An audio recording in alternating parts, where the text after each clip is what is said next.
at all. All right. And today, by the way, I'm looking forward to class today. It's going to be a cool class. Make sure you keep the attendance sheets rolling as we're doing class. Like don't sit on them at all. Anybody, keep them moving. But you probably need to get things cleared off your desk because I'm going to ask. We're going to just participate in an exercise, all of us together, and I like to do this. Well, I've never actually done it in the beginning of the semester. I've done it a couple other times, and I've always said, hey, we should do this at the beginning because it'll be really informative to understand the class and see some things and understand who's in the room. So, I would put if you have your desktop open, I think I would probably close it. It's going to be easier because I'm going to ask you to stand up in a hot minute. So if you have it like your laptop or something, put it away. But keep the attendance sheets moving, my friends.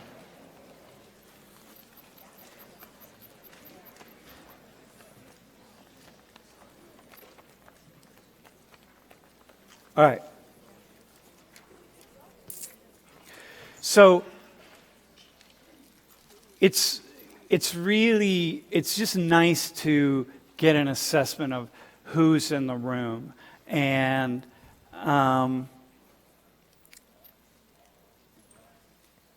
one of the things that people with more of a conservative orientation, we call it conservative, but and that includes people of all backgrounds, by the way.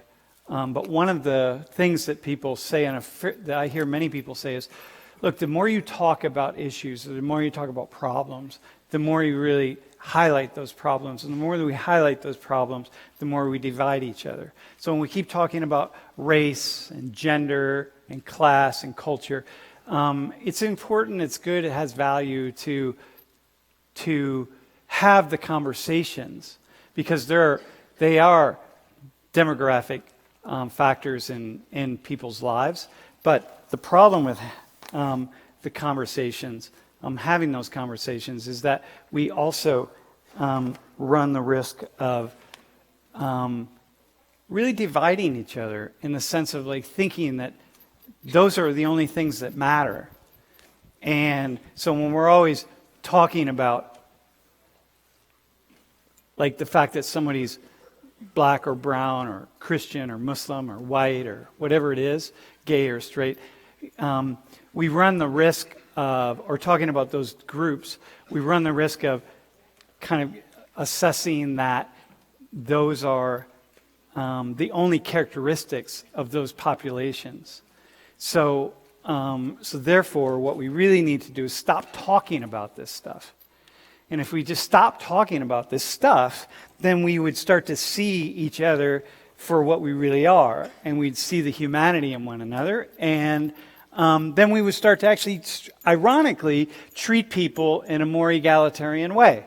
Which, it really makes a lot of sense, right? Like, if I just see that, like, and there's a way in which all of us are spirits trapped inside of this physical body, or beings who are trapped inside of a sociological, and my wife likes to say, or has created this concept of sociological address, that we're sort of trapped within our address. And then we don't get outside of that to imagine ourselves in a different kind of way or see other people. And so what I want to do, what we're going to do today is just focus on some of the ways in which we can identify some of the commonalities between us or assess what they are. So, and the complexities, because we're really complex. When I look out in this room, in my stage of the game, as someone who's lived many, many years and been doing this kind of work for a long, long time, it's really complex. So, let's just start. So I'm going to ask you to stand if you represent one of these demographic groups, and we have a long list of things.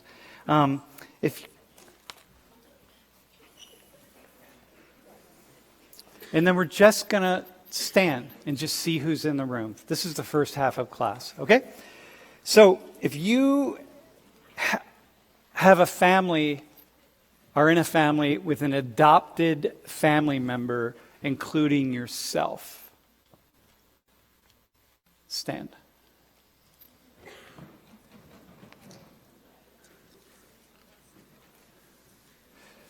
So, yeah. So that's a lot of people, really. So look around, like, see. Yeah, I would say it's like 20 people or so. That's a lot. That's cool. Hey, by the way, let me just ask one person. Who is it? You are adopted? Cool. Hey, we'll talk about adopt. Cool, thanks. Yep. All right. We're going to talk. We'll talk about this. These are a lot of issues that we're going to come back to. This is going to go on for about 20 minutes or so. Hey, stand if you've had your heart broken.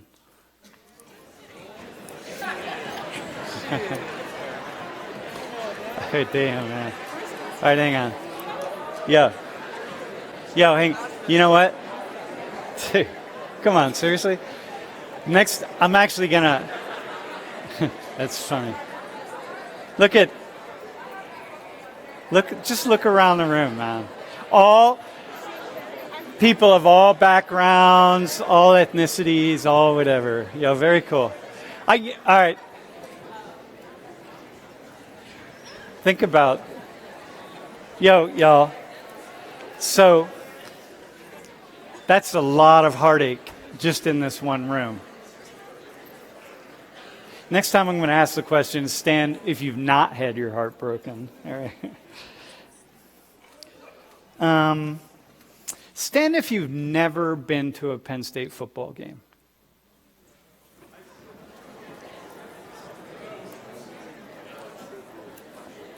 So, if you're in the front, you can feel free to turn around. So I noticed a fair number of what would appear to be international students, right? You all are international students. Bro, are you international? Yeah, which would make sense, right? But what are you noticing? What else? What are you noticing? Look around the room. And what are the stories? Dude, stand up real fast. Just stand up. What do you notice? A lot of different ethnicities. What's that? A lot of different ethnicities standing. Yeah, it's actually mostly black and brown people, I would say. Yeah, facts. Yeah? A lot of black people. What else do you see? Not a lot of white folk. Yeah. I mean. Yeah, not a lot of white people. Anything else? Yeah, it's cool. Yeah, that's about it. Yeah. Yeah, all right, have a seat. Thanks, man. Yeah, so what story is that? Right? These are all sociological stories, right? So for me, in teaching this class, I want to know who's in the room. And so things like this are really valuable for me, because if I just start telling a story about, who knows, Penn State football or sports or athletics or anything, that it helps so much to have a sense of who's in the room. And think about all the stories that we tell about other groups and about issues and about things that sometimes we don't really understand who's impacted. And this, by the way, is live sociology. Very much so. This is live sociology, my friends. This is it. This is what we do. Sociology, what we do is we count people up. We want to understand the ways in which we can break populations up into different demographic groups. How do certain sociological factors and forces impact some people more than others? And then we make predictions about those. It's the same thing that you all do, that people who aren't doing this as scientists are doing when you're sitting in front of your television watching the screen, coming up with profiles about people and making generalizations. This is what we're doing all the time. But one thing that we do in this class is I try to actually put contours and context around those generalizations. So sometimes for example, it may seem that I'm making generalizations, right? But my generalizations are based on some data that I've collected over the years. So sometimes, I call myself sometimes a professional generalizer. Because I got to say something. If I make a statement about white people, or if I make a statement about Africans versus African Americans living in the United States, I'm just not pulling that out of nowhere. It's got to come from somewhere. It's some observation based on data, based on not just talking to two people, but based on years and years and years of making assessments and understanding what the demographic characteristics are. So in a way, I'm inviting all of us into this kind of process. Okay, here's a good one. Hang on, can you stand? I want you to observe this one. Ready? Stand if you don't drink.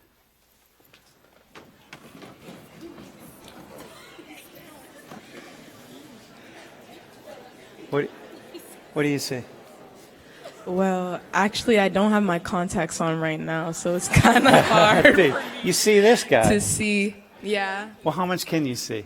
I can see basically like past this first row. Everybody else is kind of blurry. All right, hang on. I'm going to ask somebody else. Do you stand? Do you drink?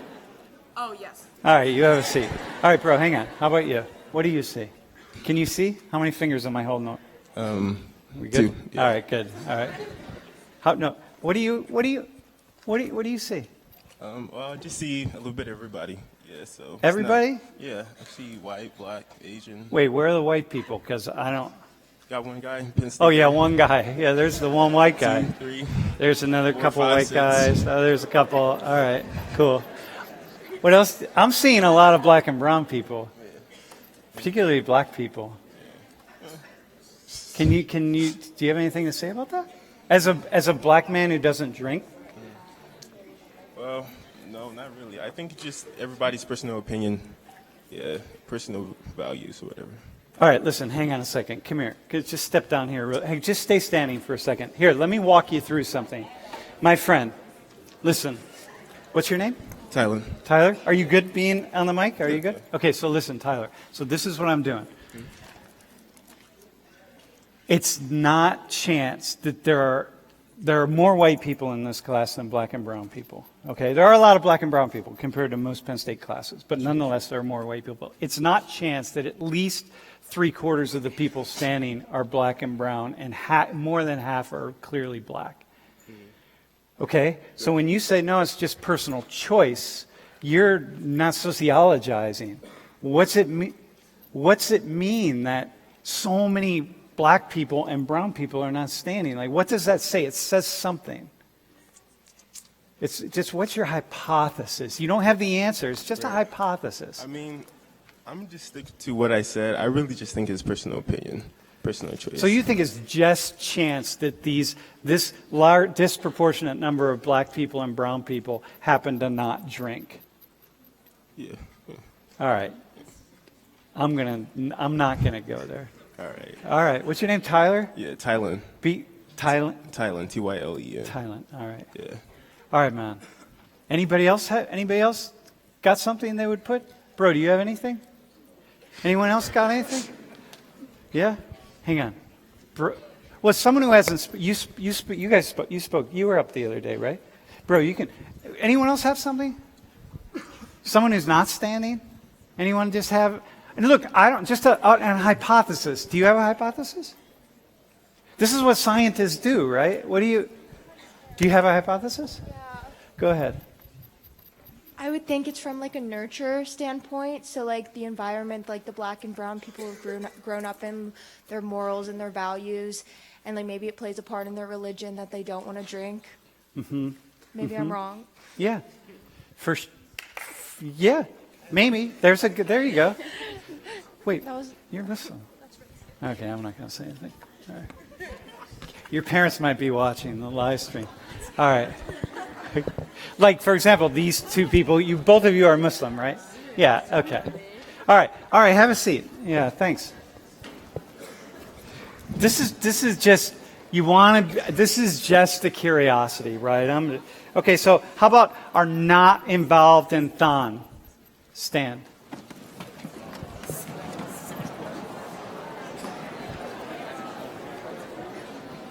So here it's more mixed, right?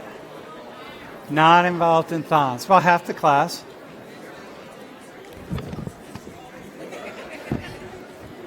So how are you not involved? Why are you not, like, what is it about you're not involved? Like I'm not in a sorority or I'm not in like a, like a club. I don't know. You just don't have an easy way to jump in? No, no. Yeah. Bro, how about you? So I'm involved in a lot of things, and I don't want to commit to something that I can't put my full time into. Got you. Okay, cool. So I'm sure if we went around the road, there would be lots and lots of reasons. All right, have a seat. Thanks. That's cool. Okay. Did September 11th, 2001, 9/11, directly impacted your family?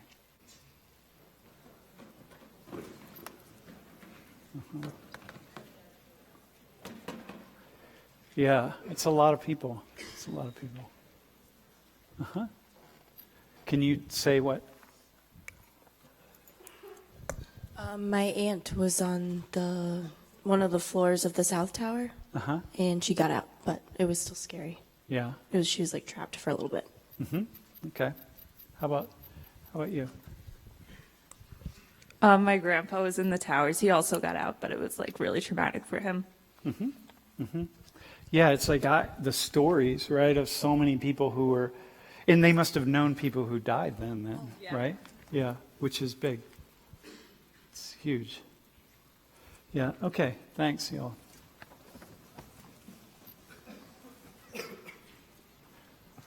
Hey, really fast, was anyone impacted because one of their family members died on 9/11? Yeah? Do you feel comfortable saying who? Your aunt died? In New York? Yeah. So she was in one of the towers? In where? Wait, hang on. Lincoln Center. She was in Lincoln Center? Yeah. And she died? Yeah. It's big. That was your aunt. Yeah. Thanks. How about, here we go. How many of you were bullied at some point in your life? Whoa. Yeah. Yeah? Yeah, that's a lot of people, man. Dude, look at how many people there are. Yeah. That's big. Bro, you were bullied? Yeah. Oh, wait, hang on. All right. Yo, hang on. Just look around. I'm going to ask you how, if you can tell the story. Look, but first off, just look. Wait, hang on. No, hang on. Hold on, man. I got Dude. Bro, I got to ask you the story, man. You can all have a seat, but I'm going to. Dude. Here, can you get him on? Dude, how's it possible that you were bullied? Well, I've been this size pretty much like all my life. So, I heard damn near every fat joke in the book. I was the only black kid in my school. So that was a lot. Just kind of like, I got like the darky jokes. You look like a burnt chicken nugget. What else? Yeah. How else did bullying? What did it look like besides names? Were there other pieces? I mean, there wasn't a lot of physical bullying, so like, it's also kind of like something that added to it was like, you couldn't like really physically bully me, so it would be like, I would get ganged up on, but like emotional. Yeah. So like, it made me like very almost antisocial, like very like. But I mean, at the end of the day, like it kind of helped me out, like helped me learn myself early on, like. Yeah. Helped me learn to be okay with not needing other people. So like, I don't know. It's kind of a superpower. Yeah, okay, right. Which also can get in the way of you really touching the feelings and stuff in you. But yeah, I hear you. Yeah. Yeah. Hey, thanks, Mom. What's your name? CJ. CJ? Hey, how about somebody who was bullied and it really impacted your personality in ways that you're still reeling today? Anybody that it really impacted your personality and you're still dealing with it today? You don't have to stand. I'm just curious if anybody really would say that. Anybody? Because it's big. And you know, one of the things, you would say that? Back years ago, I had an experience where I had a friend of mine who, for over a year, had pretended to be a friend of mine and kind of flipped a 180 on me, and had kind of been pretending to be my friend the whole time. And to this day, I still have kind of social anxiety from that, and like kind of fear of making friends a lot of the time. Dude, that's a betrayal now. What a betrayal. And I think about that kind of thing, like how huge that is. And that's so, you know, I see you, here you are, this Penn State dude and the Penn State hat, and like, but you don't see that about him, right? Here's this piece of his history, of his sociology. What's your name? Zach. Zach? So very different than like CJ, like what you were saying, right? It affected you as well, and this is such a betrayal. Thanks, Mom. Thank you. How about have had a parent who has died in your lifetime? Yeah, which I can stand for me. Uh-huh. Mm-hmm. Yeah.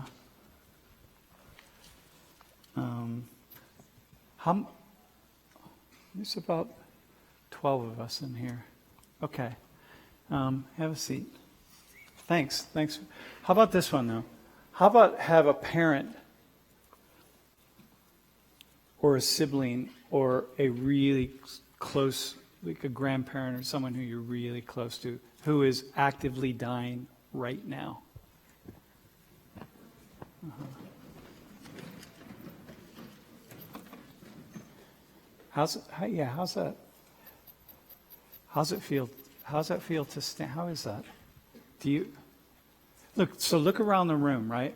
We're talking about all these issues, and they're big issues, and they matter in so many ways, and yet all of these people who are standing, even though they're here in the classroom, they're also somewhere else. They're thinking about something else constantly, right? Who? Can I just ask you who? Yeah, it's my grandfather. Yeah? And so you're like thinking about him. Yeah. It's big. This is the thing, for me, I get emails from people or from students about, when parents are dying or something, a sibling dies, something, right? And like I know it. I come in class knowing certain things, but you all are just kind of moving along. So, all right, thanks. Yeah, it's happening. It's happening to all of us, man. You all are in the lead. It's your time right now. How about have at least one parent who is lesbian, gay, bisexual, or trans? At least one parent. 1, 2, 3. Cool. Hey, so here's 3 people. This is the tribe of 3. Who is it, bro? Both your parents? Moms, dads? Yeah? Hey, wait. And for you? Your mom? Mm-hmm. Your mom? Yeah, your mom's pie. Yeah. At some point, I'll maybe have you come up to the front. You can talk a little bit about that, because people have a real misunderstanding of what your experiences are. So if you all are open, that would be cool at some point. We'll do a case study on that. Thanks. Yeah, because I think it really matters, because what we're going to see increasingly, greater and greater numbers of people who, children, are being raised by parents who are LGBT. How about our open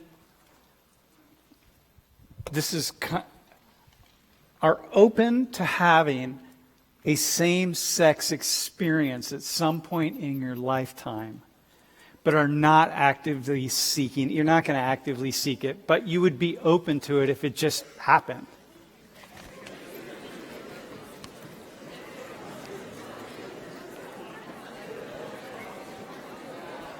Hey, wait, so what do you, do you want to say, what do you notice? What do you notice? Do you want to say? Anyone want to say what they notice? Do you want to say? Anyone? Hey, wait, let me just ask you since you're standing, what do you notice as you look around the room? It's mostly women. What's stood that? Up. It looks like mostly women stood up. Yeah, mostly women, just a couple guys. Some, for whatever reason, it's easier for women to stand. And often, maybe straight women who have had experiences with straight guys and realize it's mostly downhill. It's not what it's cracked up to be. It's like, the hell with that. As you move on further, trust me, for women, other women become infinitely more appealing, right? Yeah. Thanks. Yeah, you don't know. Okay, thanks. You can say. So one of the interesting things about science here is, like, it would be fascinating to know what really ties people together, right? So one question I would have for people who stood right there, are you more or less likely to have already had sexual experiences? Right, so that would be a question. So, like, I just made sort of a little bit of a joke about, straight men being, like, having no idea how to have sex, and so, like, whatever, right? That would imply people who have more experiences, who have had some experience, going like, oh man, this is not what I thought it was, and so therefore I'm going to try something else. But anyway, yeah, so once again, these are the ways of thinking. How about those of you who have turned away from the religion of your family?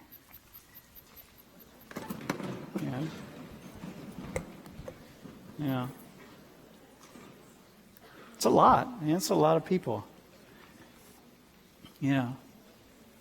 Wow. It's big.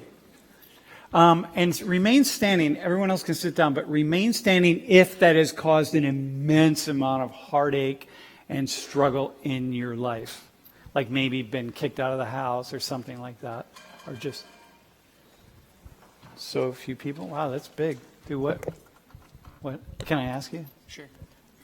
My sister is like super like into Christianity, and it's like really kind of destroyed our relationship. Because you're not. Yeah.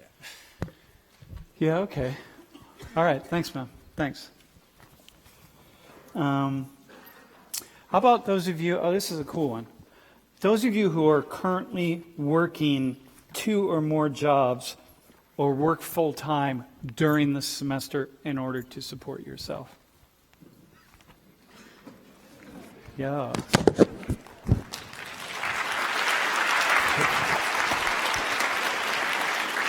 You know what?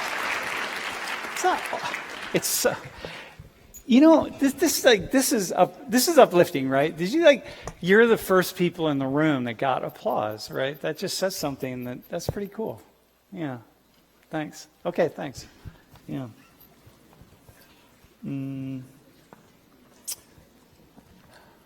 So do you see how, like, when I ask the question, think about a race and ethnic relations course. We think we have this idea of maybe we think we know what's going on, or who's part of what group, or how they're part of a particular group. And, we think we come up with these hypotheses about the way different groups are. White people this, and, people in the queer community that, and, Mexican Americans or Latinos or Latinas or Latinx this thing over here, whatever it is, right? But when I ask these questions, we have no idea who's going to stand up. And so these are all these kind of shared commonalities, and there's a lot that's different, and we talk class, right? And we're going to continue to talk about those things that really do separate us, and things that impact us differently based on the demographic groups to which we're a part. But And it's really nice to just really be curious about who will stand. Okay. Stand if you feel like you don't belong at Penn State.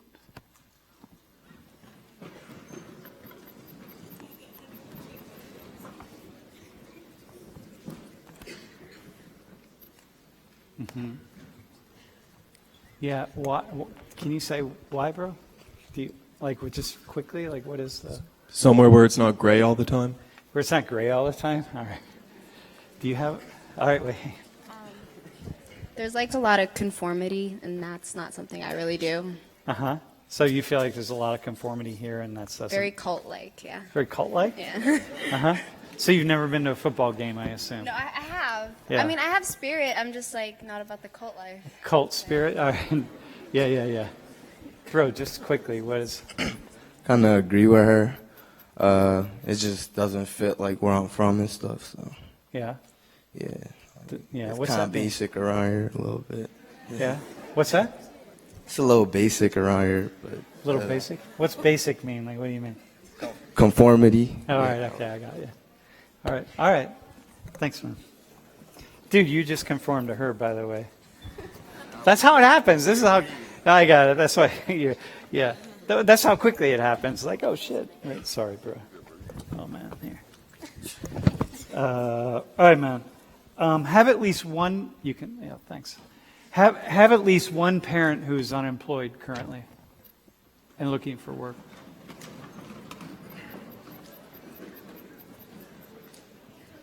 So that's big, right? So look around the room and, think about, once again, like having a family member who is actively dying, also having a parent who is unemployed and looking for work. And what's that mean for the security of those of you who are standing? And so we're not talking about a stay-at-home by choice. We're unemployed not by choice. Yeah. All right, thanks. Have a seat. Yeah. All right, here's a kind of a fascinating one. It's very simple, but it probably speaks to something. Stand if you've ever walked through the doors of Old Main. If you've been in Old Main.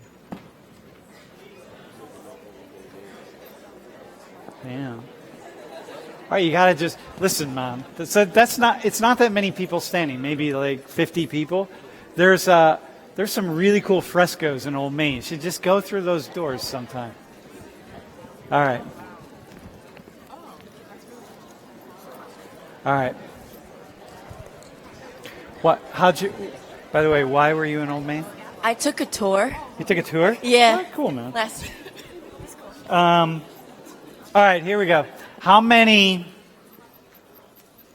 stand if you have personally spoken with Gary, the Willard preacher?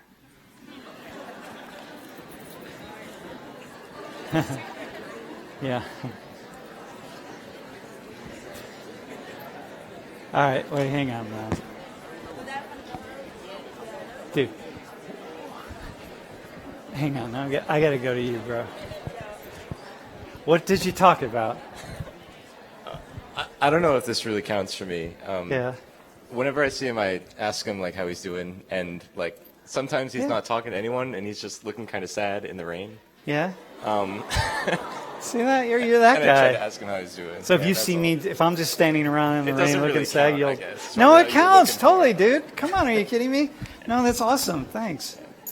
Yeah. You mean you're nice to him? How about you? What? Well, he's not a really big fan of girls, so I was walking by one day and he called me a whore. And then I said, what constitutes me to be a whore if you don't know who I am? And then he said, you can't say that. And I said, well, you just can't call people a whore. And then we just went back and forth like that. And then I left because I got bored. Yeah. All right. Okay, that was... All right, thanks. Listen, we used to do... All right, thanks, you all. You can see. We used to do fundraisers. We had a project for Haiti, and some of the groups sponsored a debate between Gary and I. That was really a lot of fun. He's a really interesting guy. All right, here we go. Ready? How many of you have hooked up with someone of a different race?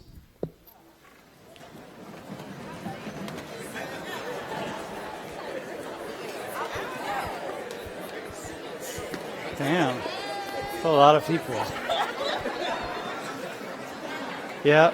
And raise your hand if you have done so and you're currently dating someone who's in the class and you're going to be in trouble after the class. Anybody? No, we're good? All right, man, I'm not going to ask details, although I would like to. But that's a lot of people, by the way. This is kind of cool. You know, there is a way in which, if we think about improving race relations in the United States, or like taking us to another level, if we just got people in this class to date or hook up or connect with one another across racial lines, that would be sufficient for Social 119. You know, because if you're not just hooking up, but actually if you, in the end, really develop feelings for someone of different ancestry groups, everything starts to break down. All the stereotypes that we walk around with, all the things that we hold, that stuff breaks down.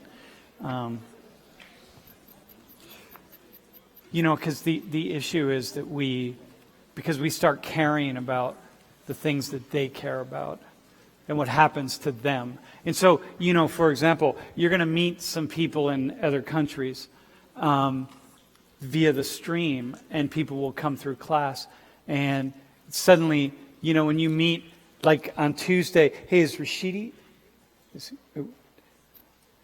Yeah. You're going to meet someone on Tuesday from Afghanistan, and when you meet him from Afghanistan, you're going to have a different vision of Afghanistan. Because you'll care about this person.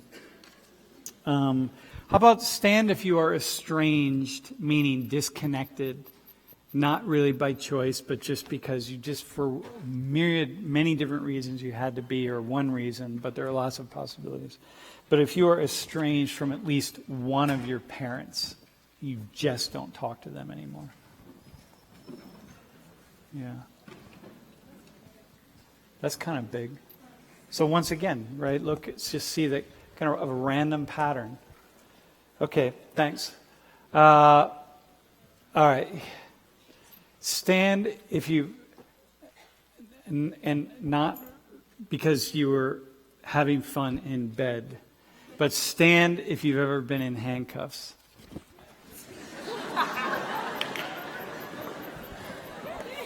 Dude, seriously? All right, bro. Give us the story real fast.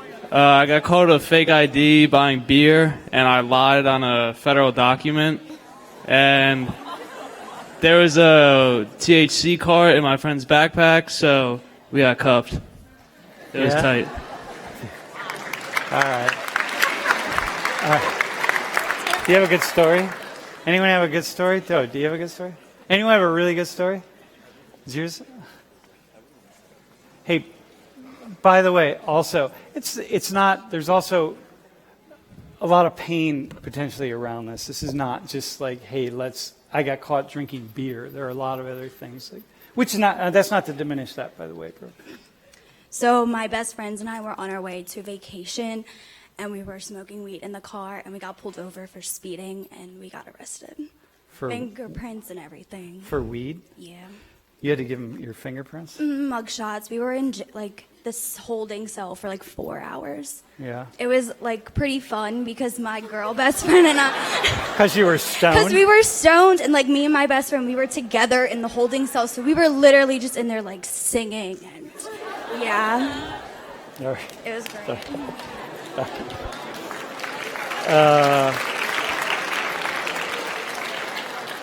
Okay, how about this? Remain standing if not only you were cuffed, but if you actually got sentenced to time and you spent time in jail or prison. Yeah? Seriously? You're the only one. Dude.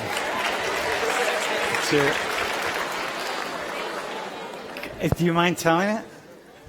Sure, it's kind of personal. No, I don't. If it's personal, I don't. There's a little background, but yeah. Yeah. So I was in a really abusive relationship last year, and he was on probation. He'd always show up at my apartment. He wasn't allowed to. So the one time I did it, he called the cops, and I got arrested, and I started to freak out, and I tried to run. So I went to jail for 6 days in the middle of the semester last spring. Yeah. And now it's behind you? You're 100%. I actually just ended probation 2 days from now. Yeah. and you're out of the relationship, and That kid can go fuck himself. What was that? That kid can go fuck himself. Yeah. Oh, hang on. All right, hang on. All right. All right. Okay. Yeah. Yep. So it. Okay. Yep. Thanks. Yeah, I'm good. No, we're good. I'm about to graduate on time. All right. Okay. How about stand if you're a hugger?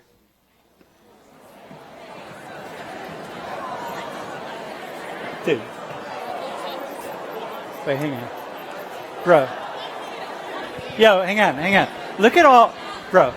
Just look at all the guys that are standing. Yeah, I see him. A lot of guys. Yeah. So what do you mean you're a hugger? Like, what's that mean for you? I mean, I'm just Wait, a hang fan on, of. hang on. Yeah. I'm just a fan of hugs. It just reminds me of home. Like. Yeah? Yeah. So like the full body hug? Like. Yeah. Dude. Like that? Exactly like that. All right. I got that. Look at it's really interesting, seriously. All the guys. This is the most, I would say, the most sort of random across gender and sex, and across race and ethnicity of all the people that have stood all the categories. It's pretty cool. All right. Thanks, man.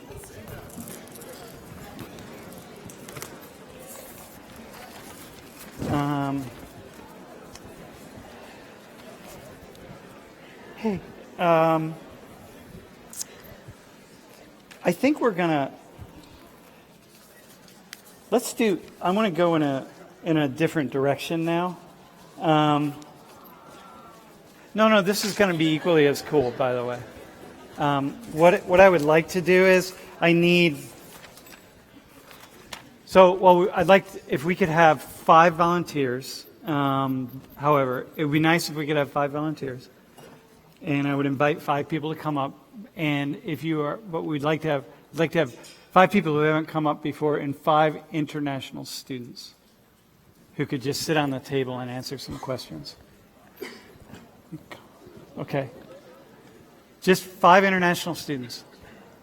From, where are you from? Guatemala? Okay. How about we need 4 more from different parts of the world. So we need someone from Africa, would be really nice. You gonna come? Where are you from? Mexico? Wait. Hang on. No, hang on, bro. Hang on 1 second. Let me try to get, where are you from, bro? Where? Lebanon? Okay, Lebanon. Hang on, we're going to do something with Mexicans later, because we have 1 Latino. So, no, wait, where are you from? Not Latino. I ideally would like to have someone from East Asia, somebody from Africa. Dude, is that you? No, not for us, man. Come on. Dude, how about, who else? Bro, are you international? Who's international? Where are you from? All right. Okay, come on. Perfect. And then, okay, yep. And then we need, is there anybody from year? So that's 4. How about we just do 4? Let's do 4. So here's the other thing. You can so share.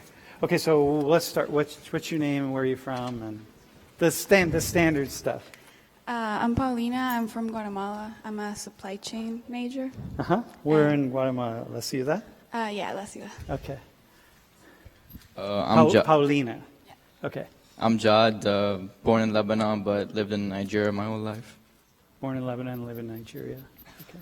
My name's Zoleglin. Everyone calls me Zoe. I'm from Liberia. Zoe from Liberia. Hi, my name is Lillian. I'm from Peru, but my parents are Chinese. You're from Peru, but your parents are Chinese? Yeah. Okay. So here's the deal. One of the things, I'm following something that my wife did at World in Conversation with their team, because we do a lot of international dialogues. And one thing that we do is we try to have international students engage with domestic American students and just talk about things, right? but invariably,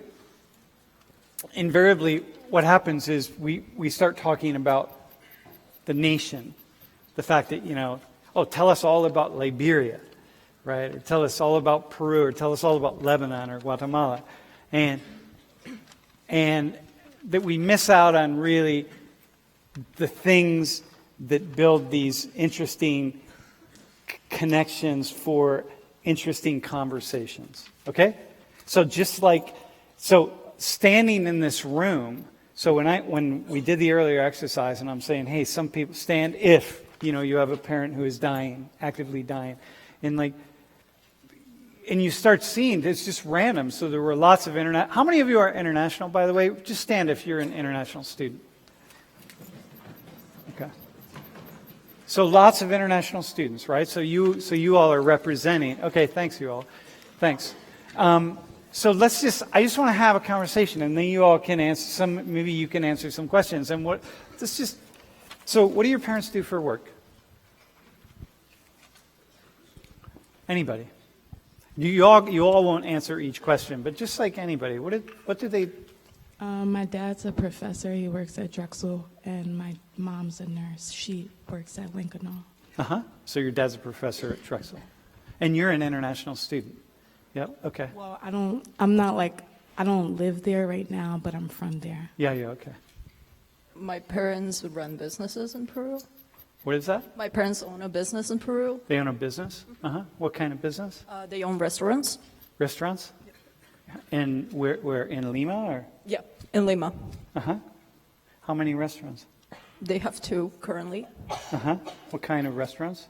Chinese Peruvian. Chinese Peruvian? Yep. Like chifa? Yes. Yeah. And how is it? Pretty good. Did you work in the restaurants? I had to growing up. What'd you do? I did pretty much everything. By the time I was probably junior or senior in high school, I was already managing it, helping them to run it, because I was able to speak Spanish and Cantonese, so pretty much I was translating back and forth and solving a lot of problems, not only with employees and clients, but also with suppliers. So do your parents speak Spanish well, or? Well, basic Spanish, but there are a lot of things that it was easier for me to handle it, especially when they were really technical, really advanced Spanish that basically you cannot learn just by talking to regular people. Yeah, okay. Hey, what does your father teach, by the way? I'm not sure. Oh my God, wait, hang on. Hey, Dad, your daughter has no idea what you do for a living, all right? Any clue? What's he talk about at the dinner table? Well, I don't really have that personal of a relationship with him. So, I know what my mom does, but I What's just your know mom do? She's a nurse. A nurse. Where does she work? Lincoln. Yeah. And what does she do? What kind of nursing? Well, she's a registered nurse, so she works in the intensive care unit. So she takes care of people that come in and are dying, and then she nurses them back to health. So she must have a lot of stories. Yeah. Yeah. How many Americans? So how many of you who are domestic Americans have parents who are nurses, or you yourself are going into nursing? Raise your hands. So it's so this is a kind of a thing. So you know what I mean? This is that kind of thing that we connect with. Bro, how about, what are your parents? My dad's a general manager at a Nigerian company in Nigeria. In Nigeria? Where in Nigeria? In Lagos. In Lagos? Yeah. What's the company? It's called Nigeria Gas and Steel. Makes steel for What's he do as a general manager? What? Pays the workers, and talks to the customers and stuff. Did you ever go to work with him? Oh, no, not really. I mean, I visited him, but not work. Did you ever want to go to work with him, just to find out what he does and what? Yeah, at some point, yeah, but never got the chance to. Dude, all right. So go next time. Is he still working there? Dude, next time you go back, go. Take a couple photos. My dad owns Wait, hang on. I just realized I didn't. What's your mom do? She just stays at home. Just stays at home? Yeah. What does she just do when she stays at home, working 24/7? Just like chores around the house and stuff. Chores like cleaning your dirty underwear and Yeah. stuff? All right. Dude. What does she actually do on a daily basis? She's like the manager of the house. Like The manager of the house. Okay, that's cool. So your dad's the general manager. What's she managing? she manages like. Besides children who have no idea what she does. Does she have workers? How many people we have working for you? She has a cook and 2 other house cleaners. So you have a cook and then 2 other people that work in the house, inside and outside. Yeah. Mm-hmm. And okay. All right, man. Make sure next time you go home, you just follow your mom around for about 2 hours. I mean, at this age, you have to. All right, I got you. Yes, ma'am. My dad owns a flour mill, so they make flour for like bread. And my mom, she's a homemaker. A homemaker. Yeah. So what's your mom do? So it's 5 of us, so she takes care of all of us, and my brothers have like daughters, so she takes care of them too. And does she have, you have people, I assume you have empleadas? Yeah, 1. One? Uh-huh. And so how, and your dad owns a flour mill? Yeah. So he buys grain from outside of the city And they make it into flour and he makes in it the into mill. flour. Does he have his own brand or does he make it for other people? No, it's like a brand with like different kind of products, Yep. like qualities. Hey, so one of the things, I'm going to keep asking some questions, but here's what's really interesting for me. When I'm talking to people from other cultures and other places, I have so many questions that I want to ask them about their lives based on how I live my life and based on this idea that I have this sense that we're all really connected in these invisible ways that we don't really see. Because, for example, you know, like I see you, okay, your ancestry, you're from Lebanon, but you know, you're living in Nigeria as this, you know, Middle Eastern guy. Are you Christian or Muslim? Muslim? Okay. And so then the natural inclination is to just imagine like I have nothing in common with you, but once you start talking, things start to open up in different ways. And one of the pieces of this class that you're going to get as we go through the semester is find all these sort of invisible ways in which we connect with one another, because that's the thing that opens our minds to understanding people of different backgrounds and people with different experiences, right? So, for example, the guy who's Mexican, we're going to have a really interesting conversation about immigration at some point, and you're going to have the opportunity to be thinking about immigration in some new ways. Like, so for you, so many immigrants right now are sort of on the border with Mexico or from Guatemala and Honduras, right? So when I hear that you're from Guatemala, I start to think that, like, oh, how is that connected? And so on. So let me ask another, I'm just going to go with you. What do you do for fun? Here in Penn State, Here at Penn State. I do like yoga and reading a bit. Yoga and reading? Yeah. What do you do back home? I guess just hang out with my family and friends. Hang out with family and friends? Yeah. Like your friends, like what do you like? How do you connect with your friends? Like what do you connect with? I don't know, like who are your friends? My friends are the ones I went to school with. I went to a school that was like K to 12, so they're close to me since I was a kid. So that's, I think, the connection. It's Lily? Yeah, just call me Lily. Lily? Yeah. What do you do for fun? Here or at home? Yeah, how about here? We'll start here. I hang out with my friends a lot. Some of them are sitting all the way in the back. They're waving right now. Lauren is included over there. Hi, Lauren. And then What do you do when you hang out? We watch movies. We go out and eat. We really like watching shows together. Most of them they don't work out, but I do. Yeah. All right. Hold the mic really close. Oh, sorry. Yeah. What do you do back home for fun?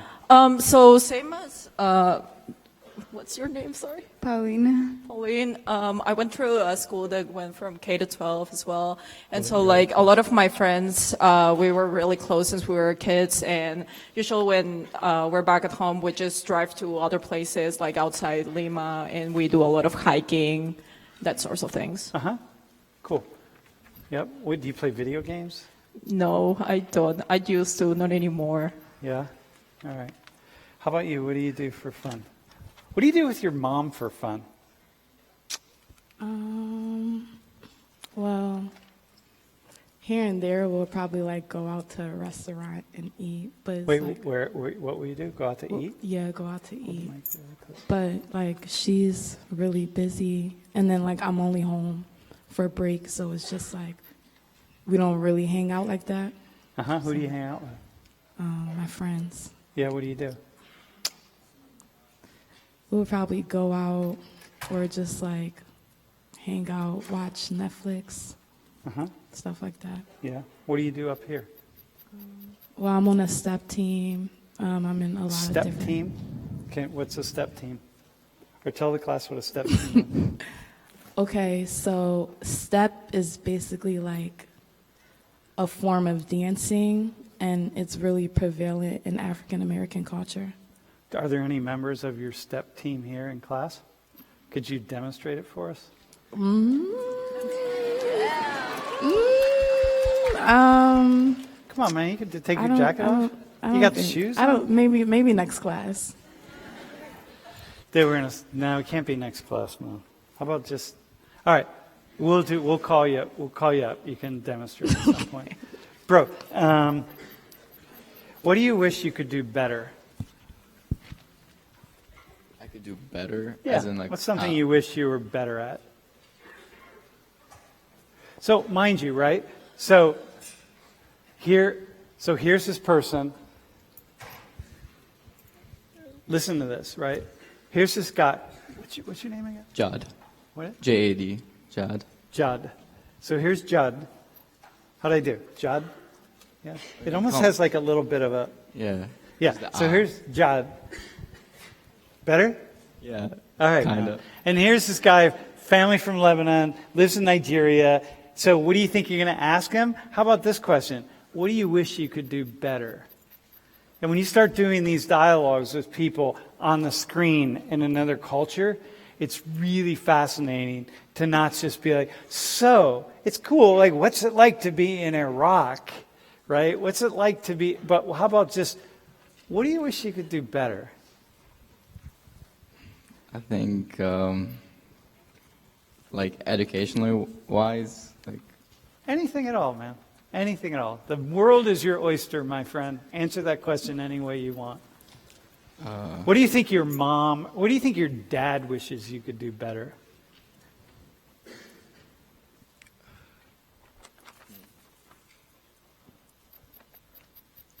I guess make money faster. I don't know. Spend his money slower? I mean... What do you think makes it, what are you thinking about? What makes it difficult to answer this question? It's not difficult, it's just like, I can't think of something. Like, there's one thing maybe because I want to give back to him because he's like paying everything. I'm trying to make money faster just to... Oh, so you actually yourself, you feel like you owe something to, you want to pay your father and your mother, your parents back? Yeah. All right. Cool, man. That's cool. How about you? What's something you do really well? I'm not sure. What's that? I'm not sure. Go ahead, give it a shot. Hold the mic really close, though. What would your best friend say? I'm really good at remembering things. Yeah? Yeah. So, all right, so remember what somebody once said that you did really well. That's the thing. That's the good thing. Yeah. No, yeah, I feel like that would be a good thing. Like, I remember things really well. So you have a good memory. Yeah. All right. Okay, I got you. All right. Okay, listen. I have a question for you.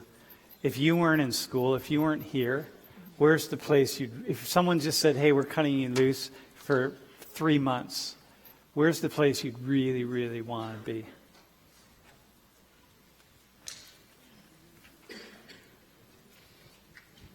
Well, that's a really tough question, indeed. I don't know. I think I'll probably try to go to Europe and explore more. I was there over the summer, and I feel like 15 days was not enough, so probably go over there. Yeah? Yeah, I've been to different places when I was this past summer, so, just Yeah. want to learn more. Yeah. Yeah? How about you? Where would you be? If you... I would go to an island. An Probably island? like a Caribbean country, like Yeah. Jamaica. What or would you Trinidad. do? Like Jamaica? What would you do in Jamaica? I would probably just relax, go to the beach, smoke. Just hang out on the beach? Yeah. Yeah. All right, Mom.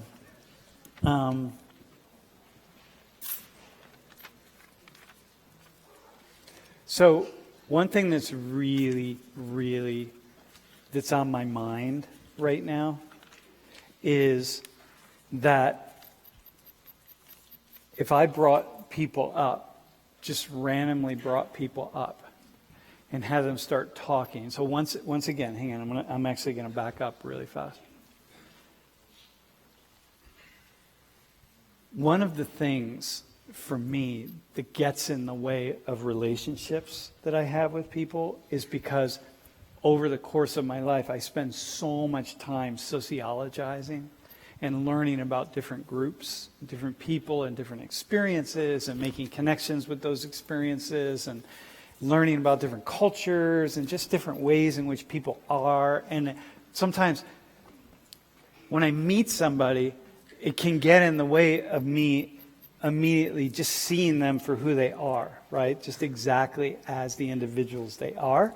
Because I'm immediately going to the sociology, and then I start making the groups up and imagining what it is and how it is. Oh, you must be like this. And then it starts to shape all of my questions that I have with them, my assumptions that I have about certain people and about things based on that. And I realize that I'm not alone in that, right? That we're all doing it to differing degrees.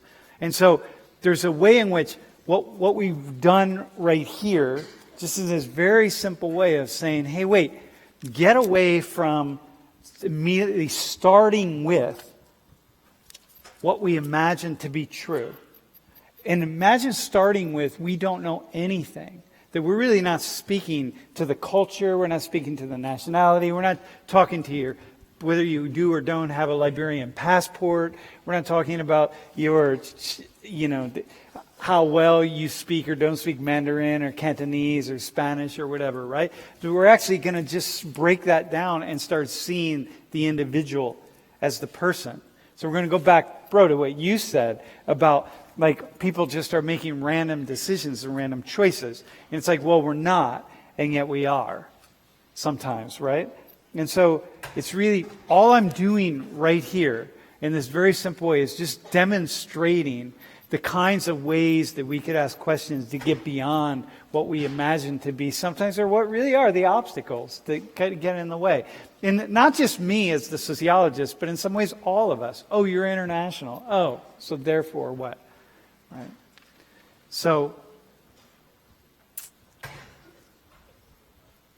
it's cool.